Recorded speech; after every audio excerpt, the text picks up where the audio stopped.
Hello दोस्तों, कैसे हैं आप सब। स्वागत है आप सभी का आज फिर से एक और नई क्लास में। जीके जीएस का सीरीज़ लेके हम चल रहे हैं। साइड बाय साइड वाइज आपको बाकी क्लासेस भी मिल रही हैं। तो चलिए बिना ज़्यादा टाइम वेस्ट किए शुरू करते हैं अपना आज का क्लास। सभी दोस्त जो है वो जुड़ जाइए और साथ में वीडियो को शेयर कर दीजिए अपने ग्रुप्स में, अपने फ्रेंड्स के साथ, ताकि उनकी भी हेल्प हो सके पढ़ने में। ठीक है। और अगर आपको वीडियो अच्छा लगता है तो लाइक करना मत भूलिएगा, और नए हैं अगर आप हमारे साथ तो चैनल को सब्सक्राइब भी कीजिएगा। तो चलिए आज का फर्स्ट क्वेश्चन देखते हैं। पहला क्वेश्चन क्या कहता है, देखिए एक चीज़ और बता दूं, इंग्लिश वाले जो बच्चे हैं वो ऊपर से पढ़ सकते हैं, जो हिंदी वाले बच्चे हैं वो नीचे से पढ़ सकते हैं। ठीक है। हिंदी इंग्लिश दोनों लैंग्वेजेस में फुल क्वेश्चन विद ऑप्शंस दिए हुए हैं। तो फर्स्ट क्वेश्चन क्या कहता है कि इन जून 22 reserve bank of India has release report title. 2022 में आरबीआई ने एक रिपोर्ट रिलीज की थी जिसका टाइटल क्या था।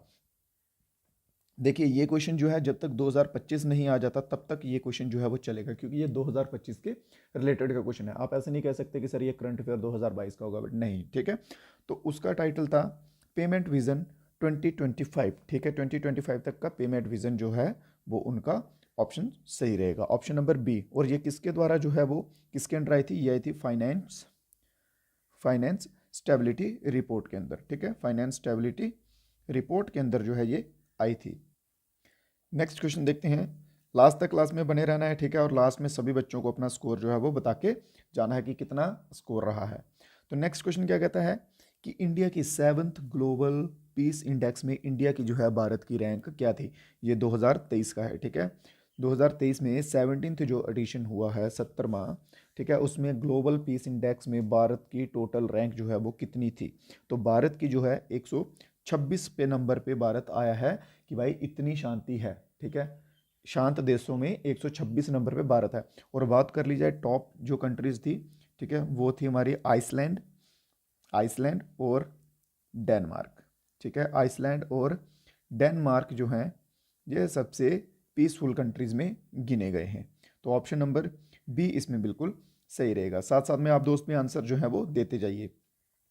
क्वेश्चन समझिएगा। क्वेश्चन नंबर थर्ड क्या कहता है आज का हमारा, कि इनमें से कौन सी जो है वो लैगून नहीं है। ठीक है। सबसे पहले आप सभी को मालूम होना चाहिए मेरे भाई लैगून होता क्या। ठीक है। लैगून एक ऐसा लेक का एक पार्ट होता है जो कि सेपरेट हो गया होता है। जो बड़े बड़े लेक्स होते हैं, ठीक है, सीज होते हैं, उनसे जो सेपरेट हो गए होते हैं। रीफ्स आप सभी ने सुना होगा, जैसे ऑस्ट्रेलिया का रीफ है सबसे बड़ा रीफ हो गए, ठीक है, या फिर वेरियर आइलैंड्स हो गए। ठीक है। इनकी वजह से जो है वो कट जाता है कुछ हिस्सा। मान लीजिए एक बड़ा सा समंदर है, यहाँ पे एक रीफ आ जाता है इतना सा, और ये हिस्सा एक अलग से कट जाता है। इसे बोलते हैं लैगून। ठीक है, इसे बोलते हैं लैगून। और उन्होंने इनमें से पूछा कि इनमें से लैगून जो है वो कौन सा नहीं है। तो सबसे पहले हम बात करते हैं कोलेरू की। तो कोलेरू जो है वो कहाँ पे आता है, आंध्र प्रदेश में कोलेरू लेक जो है वो आती है। ठीक है, आंध्रा में। फिर उसके बाद पुलिकट, ये भी आंध्र प्रदेश में आती है। चिल्का जो है ये ओडिशा में आती है।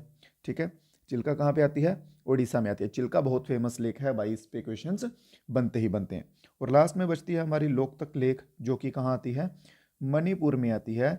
और ये एक लैगून है। ठीक है, लोकतक लेक मणिपुर में आती है और ये एक लैगून, ओ सॉरी, लैगून नहीं है। बाकी सभी लैगून है, ये लैगून जो है वो लोकतक लेक नहीं है। ठीक है। तो ऑप्शन नंबर सी इसमें हमारा बिल्कुल सही आंसर रहेगा। अगले क्वेश्चन की ओर चलते हैं। नेक्स्ट क्वेश्चन क्या कहता है,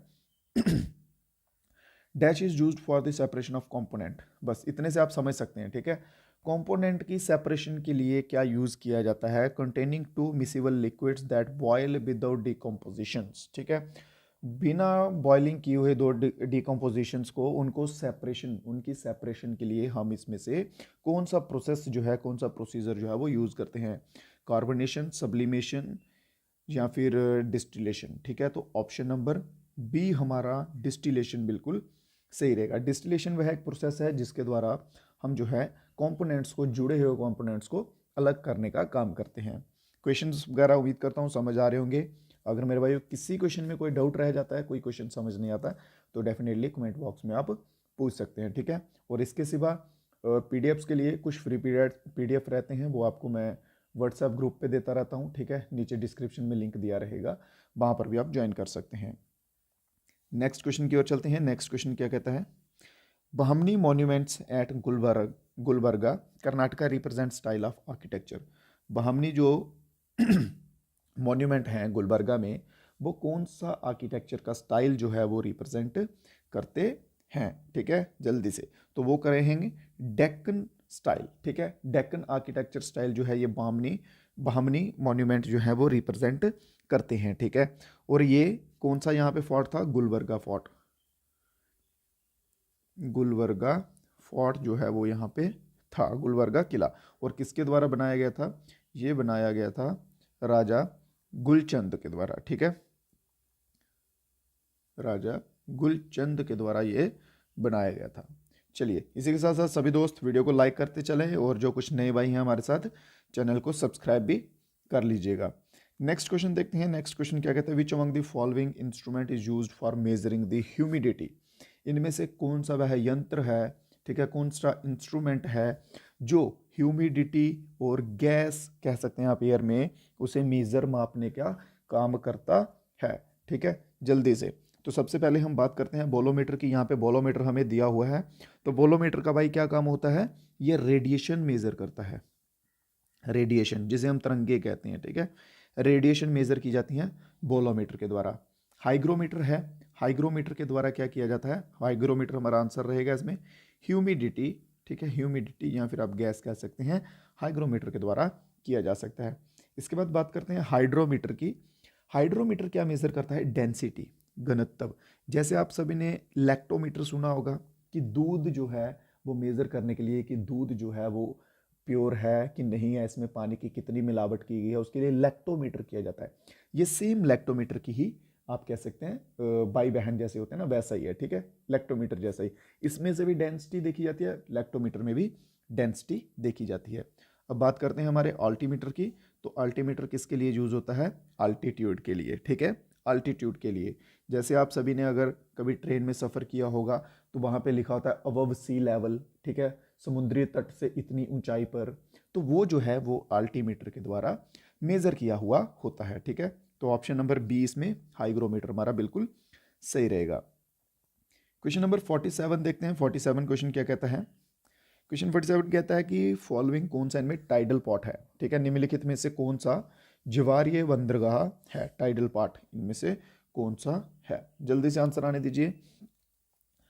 देखिए एक होते हैं टाइडल पार्ट्स, एक होते हैं नॉन टाइडल पार्ट्स, ठीक है। जो नॉन टाइडल पार्ट्स होते हैं वो कहाँ पे लोकेटेड होते हैं, वो रिवर माउथ क्या कह सकते हैं, नदी के द्वार पे स्थित होते हैं। यहाँ पे क्या होता है, वाटर लेवल जो होता है वो स्टेबल होता है, ठीक है, वाटर लेवल स्टेबल होता है, एक समान रहता है। और अगर बात कर ली जाए टाइडल्स की, ठीक है, तो इनमें वाटर लेवल जो है वो अप डाउन होता रहता है, ठीक है, इनमें अनस्टेबल होता है, इनमें एक जैसा नहीं रहता। ये इन दोनों की मेन जो है वो डिफरेंस आप कह सकते हैं, ठीक है। तो इनमें हमारा सही आंसर रहेगा चेन्नई टाइडल पॉट है, ठीक है, बाकी सभी जो है वो नॉन टाइडल पॉट्स हैं। नेक्स्ट क्वेश्चन पे चलते हैं। सभी दोस्त कमेंट बॉक्स में अपने आंसर्स वगैरह देते जाइएगा साथ साथ में, ठीक है। चलिए नेक्स्ट क्वेश्चन, क्वेश्चन नंबर 48 क्या कहता है, हमारा 8th क्वेश्चन आज का। Theme for Nelson Mandela international day in 2023। उम्मीद करता हूँ नेल्सन मंडेला आप सभी को मालूम होंगे, साउथ अफ्रीका के इतिहास में, हिस्ट्री में इनका नाम जो है वो गिना जाता है, ठीक है। ये फर्स्ट प्रेसिडेंट भी रह चुके हैं, first president of south America, ठीक है, अफ्रीका, सॉरी अमेरिका नहीं, साउथ अफ्रीका,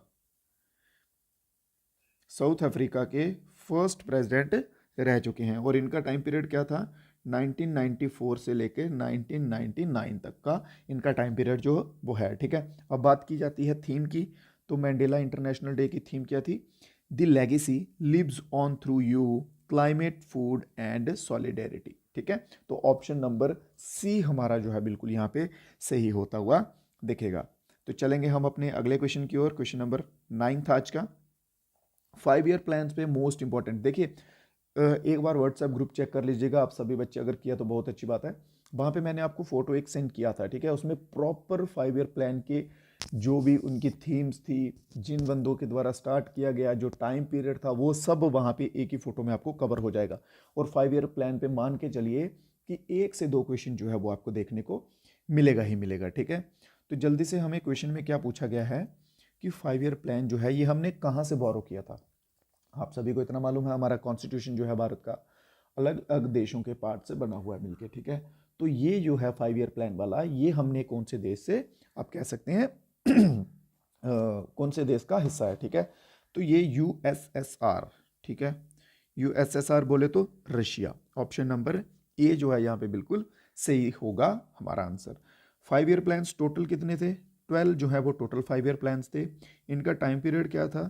1951 से लेके 2017 तक जो है इनका टाइम पीरियड रह चुका है, ठीक है। एक बार सभी बच्चे ग्रुप पे चेक कर लीजिएगा, वो आपको मैंने दिया, अगर आप वो याद कर लेते हैं तो मान के चलिए 2 क्वेश्चंस तो आपके कहीं गए ही नहीं हैं। नेक्स्ट क्वेश्चन देखते हैं, lycopene pigment is found in which of the following fruit और वेजिटेबल। लाइसोपिन, लाइसोपिन जब भी आपको वर्ड आए दिखे सामने तो एक चीज याद रखिएगा, रेड, पिंक एंड ऑरेंज, ये 3 कलर याद रखिएगा, ठीक है, रेड, पिंक और ऑरेंज। लाइसोपिन पिगामेंट जो है ये रेड हो गया, पिंक हो गया और ऑरेंज हो गया। इन 3 कलर्स का जो भी कोई फ्रूट होगा, जो भी कोई वेजिटेबल होगी, उसमें ये पाया जाता है। तो अब ऑप्शंस में देख लीजिए कि इन तीनों कलर्स में से कौन सा जो है वो आता है, ठीक है। बात कीजिए स्पेनिश की, ये कौन सी होती है? ग्रीन होती है। ब्लैकबेरीज ब्लैक होते हैं, ठीक है। कॉर्न जो है ये येलो होती है। टोमेटो हमारा बिल्कुल सही आंसर रहेगा, जो कि किस कलर के होते हैं?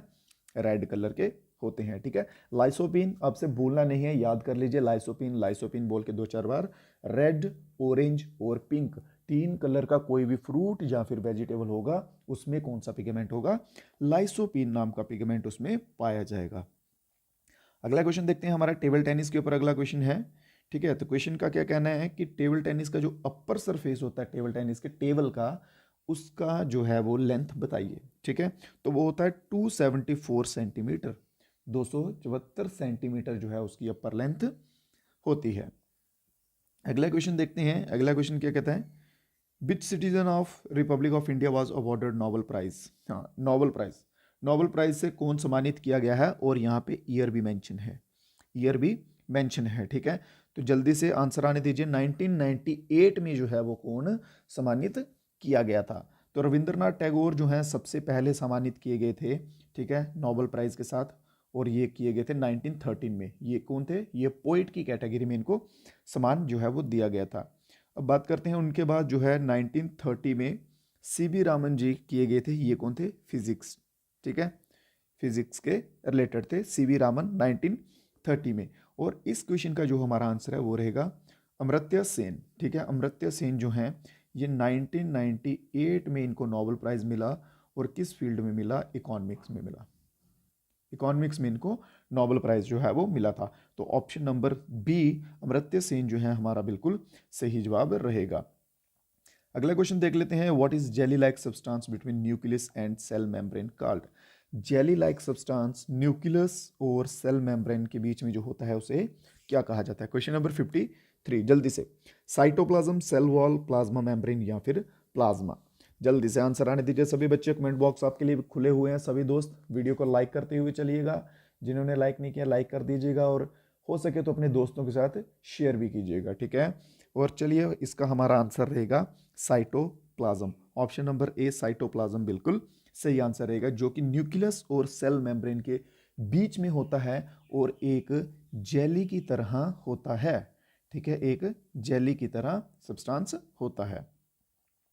अगला क्वेश्चन देखते हैं, अगला क्वेश्चन क्या कहता है, revamped Indian energy security scenario जो है 2047 का, वो कौन जो है वो कर रहा है रिलीज, ठीक है।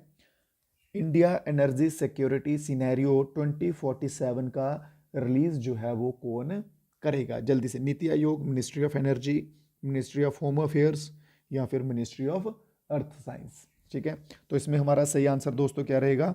नीति आयोग जो है वो हमारा बिल्कुल सही आंसर रहेगा। नीति आयोग, चेयरपर्सन कौन है नीति आयोग के? चेयरपर्सन कह लीजिए या चेयरमैन कह लीजिए, ठीक है। तो चेयरपर्सन है PM of India Narendra Modi, ठीक है, पीएम ऑफ इंडिया। भारत का प्रधानमंत्री जो है वो नीति आयोग के चेयरपर्सन है। और अगर बात कर ली जाए वाइस चेयरपर्सन की, तो वो रहेंगे सुमन बेरी, सुमन बेरी। लास्ट एक क्वेश्चन पेपर हुआ था, ठीक है, उसमें वाइस चेयरपर्सन करके क्वेश्चन पूछ लिया था नीति आयोग का। मोस्टली बच्चे टारगेट किसको करेंगे? चेयरपर्सन को। हाँ भाई, चेयरपर्सन कौन है? प्राइम मिनिस्टर ऑफ इंडिया है, नरेंद्र मोदी है, बात खत्म। बट क्वेश्चन क्या था कि वाइस चेयरपर्सन कौन है, ठीक है, वाइस चेयरपर्सन सुमन बेरी जो है हमारा बिल्कुल यहाँ पे सही आंसर रहेगा। अगले क्वेश्चन पे चलते हैं इसी के साथ। क्वेश्चन नंबर आज का 15, जस्ट अ मिनट। ओके, तो यहाँ पे क्वेश्चन में पूछा गया मेरे भाइयों, what is the minimum age prescribed by the constitution of India for appointment of governor of a state. यहाँ पे गवर्नर बनने के लिए किसी राज्य का, देखिए जैसे सेंटर का प्रेसिडेंट होता है वैसे ही हर स्टेट का गवर्नर होता है, ठीक है, वो प्रेसिडेंट के बराबर ही होता है। जैसे सेंटर में प्रेसिडेंट के पास पावर होती है वैसे स्टेट में गवर्नर के पास पावर होती है। सेंटर में प्रेसिडेंट के नीचे प्राइम मिनिस्टर और स्टेट में गवर्नर के नीचे चीफ मिनिस्टर जो है वो होते हैं, ठीक है। तो बात की जा रही है यहाँ पे गवर्नर की, हमें एज बतानी है भाई, मिनिमम एज जो है वो कितनी होनी चाहिए। तो गवर्नर जो है उनकी मिनिमम एज 35 साल होनी चाहिए, और 25 साल किसके लिए होनी चाहिए, प्राइम मिनिस्टर के लिए। अगर आप प्राइम मिनिस्टर बनना चाहते हैं कम से कम 25 साल आपकी एज होनी चाहिए, और अगर आप चीफ मिनिस्टर बनना चाहते हैं तो उसके लिए भी कम से कम जो है वो 25 साल एज होनी चाहिए। फिर एक क्वेश्चन आता है जो थोड़ा सा कंफ्यूज करता है बच्चों को, एमएलए होते हैं, मेंबर ऑफ लेजिस्लेटिव असेंबली, और एक होता है MLC, member of legislative council, ठीक है। और एमएलए और एमएलसी दोनों की जो है वो एज अलग होती है। अगर आपको एमएलए बनना है तो उसके लिए आपको चाहिए 25 साल। अगर आपको मेंबर ऑफ काउंसिल का बनना है, ठीक है, लेजिस्लेटिव असेंबली का काउंसिल का मेंबर बनना है, तो उसके लिए आपको जो एज लगेगी वो लगेगी 30 ईयर्स, बोले तो 30 साल की एज जो है वो उसमें लगेगी, ठीक है। चलिए नेक्स्ट क्वेश्चन पे लाइक कर दीजिएगा दोस्तों, और चैनल को सब्सक्राइब भी कर दीजिएगा। साथ में जिन बच्चों ने अभी तक सब्सक्राइब नहीं किया, जो नए जुड़े हुए हैं हमारे साथ, फर्स्ट टाइम आ रहे हैं, तो सब्सक्राइब करके बेल आइकन दबा दीजिए, ताकि जो सभी नोटिफिकेशन रहेंगे फ्यूचर्स के वीडियोस के वो आपको मिलते रहें। नेक्स्ट क्वेश्चन देखते हैं, क्वेश्चन नंबर 16 आज का। अकॉर्डिंग टू द सेंसस 2011, 2011 का जो सेंसस हुआ था, ठीक है, उसका इन्होंने लिटरेसी रेट पूछा है, साक्षरता दर, ठीक है, साक्षरता दर पूछा है 2011 का। इन्होंने बताया है कि मेल का जो लिटरेसी रेट था 82.14 था, और फीमेल जो है उनका था 75.46। और क्वेश्चन में उन्होंने पूछा है कि क्या ये दोनों सही हैं। ऑप्शन नंबर 1 कहता है कि दोनों गलत हैं, ऑप्शन बी कहता है पहला सही है, ऑप्शन सी दूसरा, और ऑप्शन डी कहता है कि दोनों के दोनों गलत हैं। जल्दी से अभी बता दीजिए, ठीक है। देखिए जो टोटल लिटरेसी रेट था मेन वीमेन दोनों का मिला के, वो इंडिया का था 74.04, 74.04% जो है ये इंडिया का लिटरेसी रेट था, ठीक है। अब बात की जा रही है मेल और फीमेल की, तो इनमें से सिर्फ मेल्स का जो है वो बिल्कुल सही रहेगा। मेल्स का जो है 82.14 है, और बात कर ली जाए फीमेल का, तो फीमेल का हमारा कितना था फीमेल का लिटरेसी रेट था 65.46%, बिल्कुल सही आंसर रहेगा, ठीक है। ये रहा फीमेल का, और मेल का ये सही है, तो इसमें हमारा आंसर रहेगा ऑप्शन नंबर बी, ओनली 1 जो है बिल्कुल सही रहेगा। नेक्स्ट क्वेश्चन है, national rural employment programme was merged with, national rural programme जो है वो किसके साथ मर्ज्ड किया गया था 1989 में, ठीक है। जैसे अभी आपने देखा होगा नरेगा करके, एम नरेगा करके, ठीक है, इस टाइप के जो प्रोग्राम होते हैं जिनमें रूरल एरिया के लोगों को एम्प्लॉयमेंट दिया जाता है किसी ना किसी तरीके से, ठीक है। नरेगा में कैसा था कि 100 डेज का एम्प्लॉयमेंट था, वैसे ही ये प्रोग्राम्स होते हैं, ठीक है। रूरल एम्प्लॉयमेंट के लिए ये स्कीम्स रहती हैं मेनली। तो जल्दी से बताइए इसको किसके साथ मर्ज किया गया था। तो इसको मर्ज किया गया था जवाहर रोजगार योजना, ऑप्शन नंबर डी, जवाहर रोजगार योजना बिल्कुल सही आंसर रहेगा, ठीक है। और ये कब स्टार्ट हुआ था, 1 अप्रैल 1989, ठीक है, 1 अप्रैल 1989 को जो है ये स्टार्ट हुआ था। अगले क्वेश्चन की तरफ बढ़ते हैं। क्वेश्चन नंबर आज का 18th क्वेश्चन क्या कहता है, what was the land donated to Brahmins. Gupta period की बात की गई है मेरे भाइयों, ठीक है। मोस्ट इंपॉर्टेंट क्वेश्चन बनेंगे यहां से भी, ठीक है। फर्स्ट ऑफ ऑल आप सभी मेरे को एक बार जल्दी से आंसर बता दीजिए कि फाउंडर कौन थे गुप्ता पीरियड के, who was the founder of Gupta period, ठीक है। गुप्ता पीरियड के फाउंडर जो है वो कौन थे। तो अभी बात की गई है कि गुप्ता पीरियड में जो डोनेट की जाती थी ब्राह्मण्स को लैंड, उसे क्या कहा जाता था, ठीक है, उसे क्या कहा जाता था। ब्राह्मण्स को जो लैंड डोनेट की जाती थी उसे कहा जाता था अग्रहारा, ऑप्शन नंबर डी इसका बिल्कुल सही आंसर रहेगा। और ये किस पर्पस के लिए की जाती थी, एजुकेशन एंड रिलीजियस ठीक है, एजुकेशन और रिलीजियस पर्पसेस के लिए लैंड डोनेट की जाती थी, उसे अग्रहारा कहा जाता था। और गुप्ता डायनेस्टी की यहाँ पे बात कर ली जाए मेरे भाइयों, तो फाउंडर आएंगे हमारे श्रीगुप्त। ठीक है, श्रीगुप्त जो है वो फाउंडर रहेंगे, और मेनली जो है वो प्रिसाइज किया जाता है चंद्रगुप्त वन को, जिनका टाइम पीरियड 320 से स्टार्ट हुआ था। और बात की जाए श्रीगुप्त की, इनका टाइम पीरियड 240 से 280 तक रहा है। ठीक है, क्लियर है जहां तक? कोई डाउट किसी भाई को तो कोई कमेंट बॉक्स में आप पूछ सकते हैं। अगले क्वेश्चन की ओर चलते हैं।